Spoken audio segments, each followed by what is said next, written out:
So we have some kind of good news. I mean, it is good news, but it's not like a huge celebration moment. Caster Semenya wins ECHR appeal. A sex eligibility case is set to return to court. So what the hell does this mean? So Caster Semenya is a incredible runner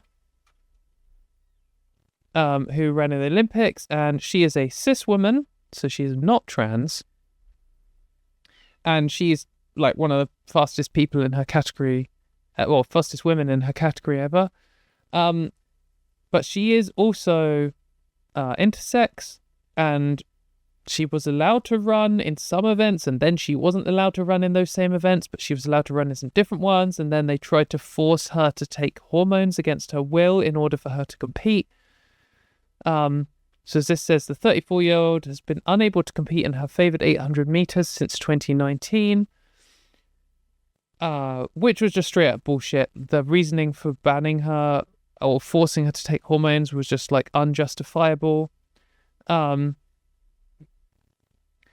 she went to court, and here it says wins ECHR appeal, and we often on this channel talk about the EHRC. These are totally different organizations with totally different roles and positions, but also totally different goodness values. The EHRC is fucking terrible. It's the Equality and Human Rights Commission in the UK. It's run by someone who hates trans people. The ECHR is the European Court of Human Rights, and this is where Caster Semenya took her case to, and appealed. She won the appeal on the sex eligibility case not having a proper trial in the first place. So that doesn't mean she has now won the whole thing. What it means is they are saying that in the original case in Switzerland, which declared that she wouldn't be allowed to run unless she took hormones, that she didn't have a fair trial, basically. So now the European Court of Human Rights is saying it's got to go back and they've got to do it again. So, track and field athlete Caster Semenya's right to a fair hearing was violated by the Swiss judicial system. The Grand Chamber of the ECHR has ruled.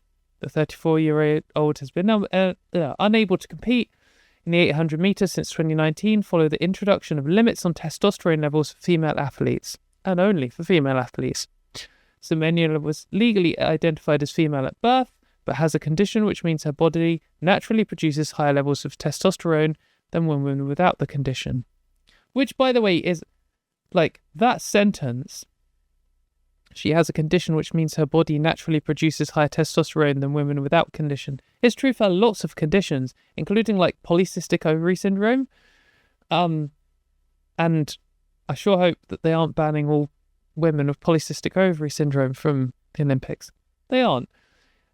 The problem is with all of these things is which what I was hoping to get into next is sex is very complicated and it's not binary and you cannot just draw a line.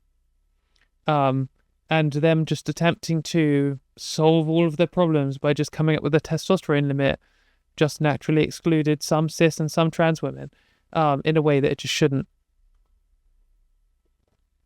And yeah, so anyway, they haven't ruled that Caster Semenya should be allowed to race. What they've ruled is that her right to a fair hearing was violated, meaning she now has to have a fair hearing.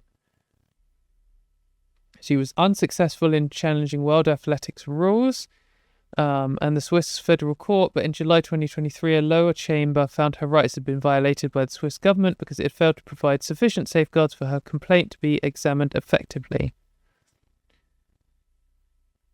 The Swiss government referred the case to the ECHR Grand Chamber in November. It was announced as judges had found by a 15-2 majority that her rights had been violated.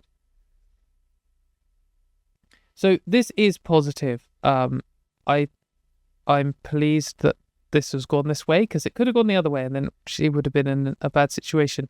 However,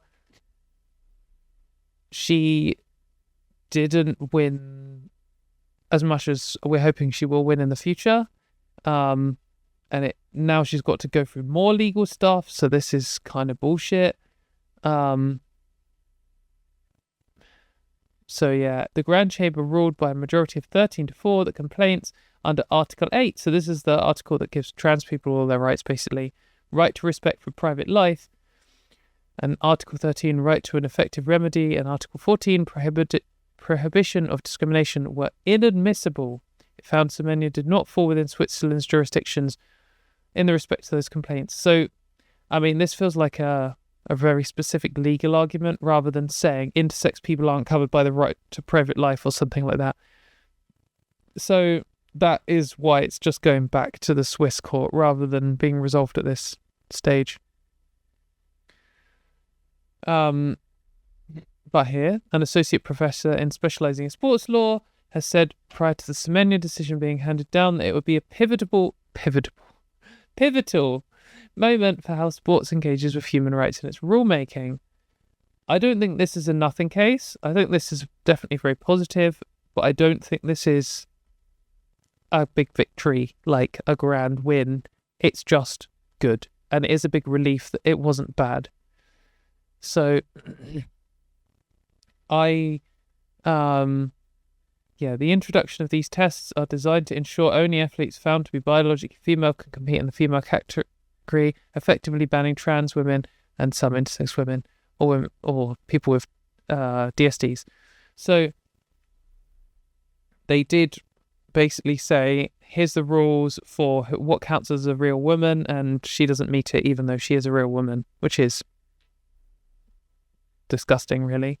Of course, all the gender criticals fucking hate Caster Semenya, and they think she's a man, and they think that she shouldn't be able to have any human rights and shouldn't be able to use the women's toilets and all that kind of stuff. But she is, again, importantly to point out, someone who was born a girl and grew up to be a woman.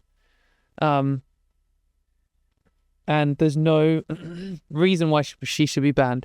She argues that her condition is just like a gift from God, which makes her good at sport, which I think is the right way to look at it, because no one who wins an Olympic medal is normal. Like, no offense to people who are good at sport, but you're fucking freaks. Not everyone can win the Olympics. Like, that's not the point.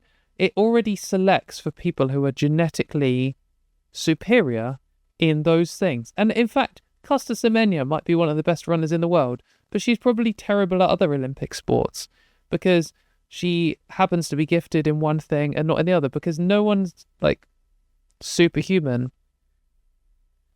But what, like, the whole point in having these really specific events, like she runs the 800-meter race, that's like her thing. That's not the 100 meters, and that's not like the, I don't know what the longest race is, 10 kilometers or marathon or whatever. Because she isn't as good at those things, because her body is very suited to these like middle distance length races. So it's not like she has some unfair advantage where she's going to turn up and win every single medal at the Olympics. She's literally just good at one event, and she's good at one event, like she says, because of a gift from God. I don't think that God she believes in exists, but it's like a, just how she developed. She just developed differently, and that's true for everyone who's good at the Olympics. Everyone who is good at the Olympics developed differently to most people. And also, in her case, and in the case of a lot of people, against the odds, because in order to be good at sports, you need to be able to practice those sports and train. And in order to do those things, you need time and the space and the case of lots of sports is the equipment. In the case of lots of sports, you need the equipment, and it selects for people with more money too. It selects for people from countries where sport is invested in heavily. It selects for men to be better at sports because there's more money in male sports. So for Caster Semenya to not be like a rich white man from the USA who's in, who has things comparatively easier, and then she's got to go up against the fact that she's also discriminated against for being an intersex person and being a woman, and having the international hate movement from J.K. Rowling targeted at her. all these things make it harder, and they do affect sporting performance. So she's done this despite those things, which is incredible. So yeah, I don't agree. There's an argument at all here to ban her from sports. And if it came to it and they said, well, we're going to have to draw the line then in a way which bans trans women on principle of them being trans or something like that because of Caster Semenya, I would still support Caster Semenya. I think some people may be slightly nervous that like they brought in this rule saying, oh, there's just a testosterone level you have to meet, and that allows some trans women to compete. And if we now say, well, we're tearing it up because it doesn't make sense, because actually it just doesn't, then you might be like, well, now they're going to ban all trans women or something. Like, yeah, they're probably going to try and do that. But that isn't a good reason to oppose what is morally and scientifically correct, which is that someone like Caster Semenya should be able to run or compete in their sport that they're good at. And I think people should, like, you cannot separate this from like gender stereotypes and racism and sexism. Why is it that Caster Semenya is being singled out as someone who has an unfair advantage? Like, as we said in the sentence that we highlighted earlier, she has a condition which means she has more testosterone. So do lots of people. Why aren't they being singled out? At what point do you decide a condition is too much, whereas another condition is a fair advantage? Like, why one condition a fair advantage and one another, and another an unfair advantage? It's just completely arbitrary.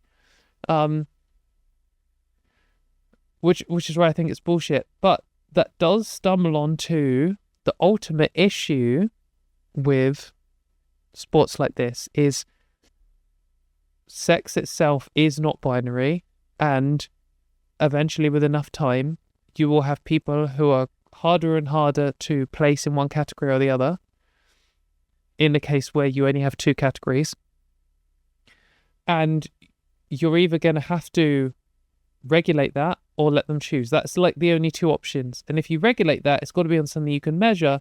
And if you pick something you can measure, you're drawing a hard line, and that is inevitably going to exclude and include some people that you don't want to exclude and include, because biology just isn't a neat binary. That just isn't how human sex, or sex of any animal, really works.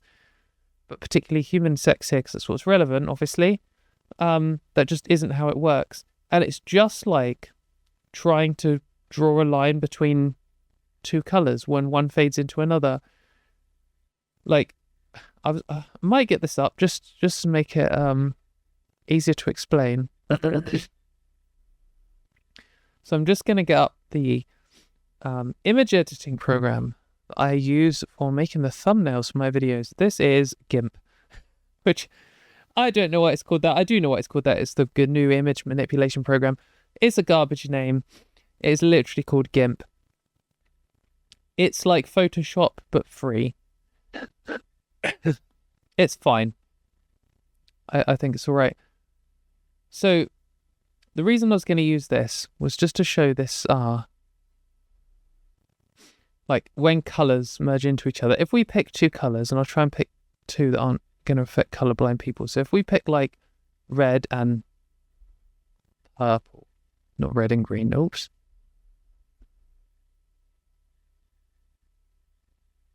Okay. So if we just draw like a gradient like this, a smooth gradient, okay? Here I just picked two colours from the colour sidebar thing. I've got red and I've got purple. I think we all agree that we've named these colours red and purple, whatever. We've got this like transition between the two. Now, if you ask Dr. Emma Hilton of the gender critical movement, she will say there's only two colours here.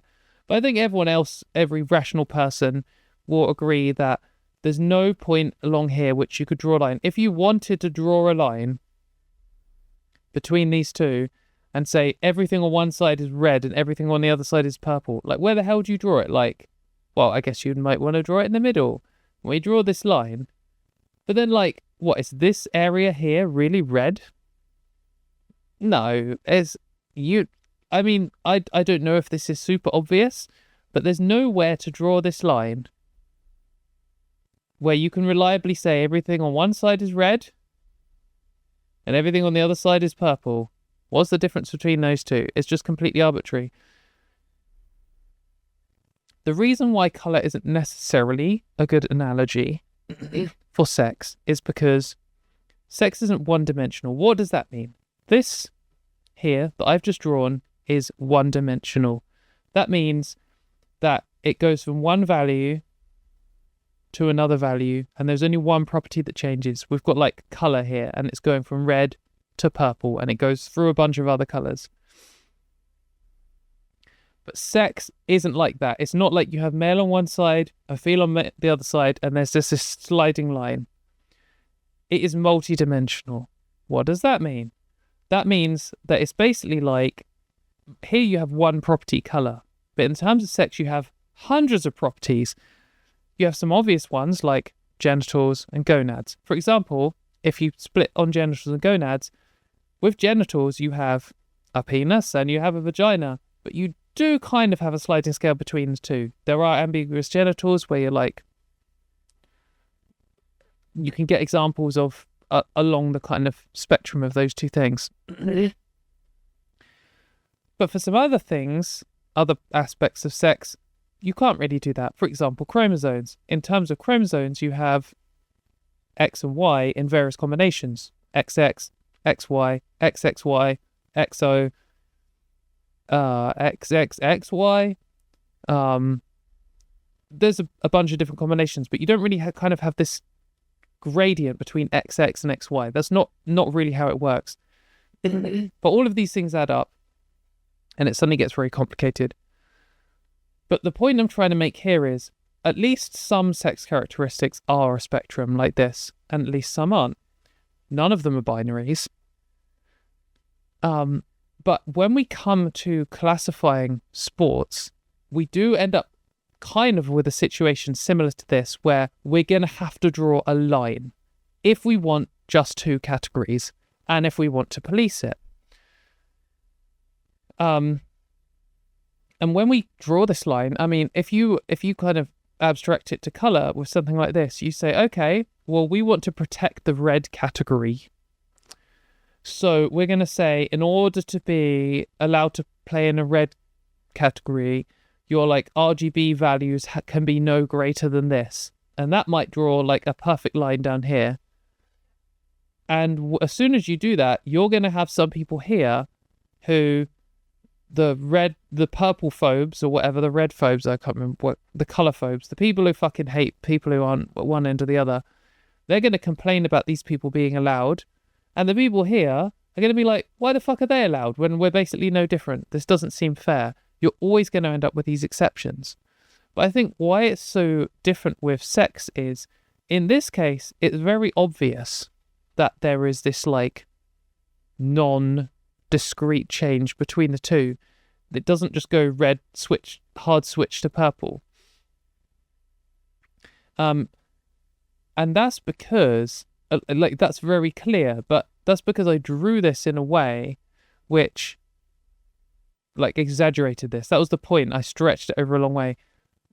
With human development, it's much more like is like this. And now to a lot of people, they're like, if you say, especially if you zoom out, how many colours are there? Like 2? Kind of looks like it. And only when you really pay attention and zoom in loads do you basically end up with the same situation as we had before. Though you can start seeing the pixels here. We don't have pixels in human sexual characteristics, but the argument I'm making here is, I think a lot of this is why people feel like this stuff is just instinctively true, because the picture they see is like this, where most people they meet are just red or purple, and so they're like, we'll just draw a line between the two, like it's easy, we just draw a line. And then you just draw a line, and they drew a line like this, and they're like, there you go, look, perfect, fucking easy. And then you zoom in and you're like, hang on a minute, you're telling me that this person here is red and this person here is purple, even though these two colours are like basically the same. And this is where you end up with a situation like Caster Semenya, who is banned. And they might just say, oh, that's fine, we'll just move the line. We'll just pick up that line and move it over a little bit like this. But now we just have the exact same situation again. And that is inevitable. Like, this is the point that I'm trying to point out here, is that there is no way to... There's no answer to this. We're not going to discover, oh, here's the true definition of sex. We can just divide everyone into one of two categories now. That isn't possible. So when you're coming up with sporting regulations, this is the facts on which you have to base your whole process on.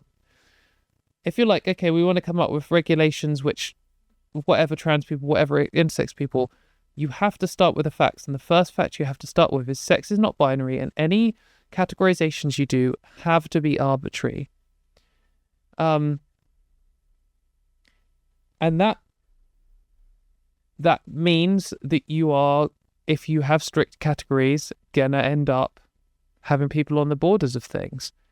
And that is like an inevitable reality of it. The other way is letting people categorize themselves. And I can see why people are adverse to people categorizing themselves at a high level. Something like boxing, for example. Boxing doesn't just have two categories. It has, I have no idea how many categories, but they have obviously men's and women's boxing, but within those, they also have a bunch of other categories. They have weight classes, and they've just picked It's the same with this. Like, weight is just a spectrum, and they have just picked arbitrary levels. You have to be under 100 kilograms or whatever to enter this level of competition. And in doing so, they had to acknowledge that weight was arbitrary, and they've come up with some rules, and people just fit into them. And maybe at low level boxing, it doesn't really matter. But when there's like millions of pounds on the line, you can see why people feel like there need to be some kind of categories in these things. Otherwise, people will push the limits on it. If you say, oh yeah, you got to be about under 100 kilograms, someone will turn up as 101 kilograms. The next person will turn up as 102. And then they will start having an advantage over the people who are under the 100 kilograms, whatever. But what's important here is they acknowledged that they needed more than two categories, and that's what they've built the whole system on. And so when it comes to something like running, the difficulty is that if you have more than two categories, you can end up with a situation like sometimes they're like, oh, just make a trans category for trans people. Right, so you're having a trans-only category for the Olympics. There's going to be maybe one runner in the world at Olympic level who's a trans person or something. And they will just win everything. And they might be the only person who turns up. They might not even turn up because they know there'll be a load of media hatred at them. It's not feasible to have like a trans-only category. And also that doesn't address the whole biology issue anyway. It's just completely nonsense position. But again, if you were to like be like, okay, well, we're going to divide this into three categories. We're going to put like the middle ground in a separate category in terms of like testosterone or something like that. It's just not going to work. You can't build these categories in a way that are like intentionally just trying to solve a problem. Just like, oh yeah, okay, well, we've got some exceptions. We'll put them in a bucket. You're going to have to do something like what they've done in boxing, where they've said, okay, weight is a big factor in performance, so we're going to split it by weight. And you might have to say muscle mass is a big factor in performance in this sport, or like the length of your femur or your height or your whatever. They might end up having to be categories. Weight might even be a weight, even classes in other sports. Or you just say, fuck it, some people are just going to get screwed by this. But I think the two things that have to be acknowledged are, one, that sex just isn't binary and you're going to end up having to draw an arbitrary line somewhere, or that you don't have to draw a line. Maybe for elite level sports you do have to, but for playing football with your local team in some town, you don't need a hard line. It's not important. You can just say, if you're a woman, compete. And maybe Caster Semenya is good at football, maybe she's not, because maybe whatever gift she has that makes her good at 800 meters means she's not good at football. So maybe it doesn't matter, and she should just be able to compete in the women's team regardless, because she's not world class at football. Maybe she is, I don't know. No offense to Caster Semenya. But yeah, I guess that's my point on this. I deeply hope that Caster Semenya wins.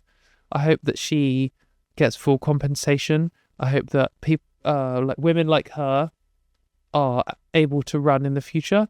I think what she's been through is disgusting. I just think all of those things are true. And I think any system we design should aim to include people like her in it. But also at the same time, I acknowledge that this is inherently arbitrary, and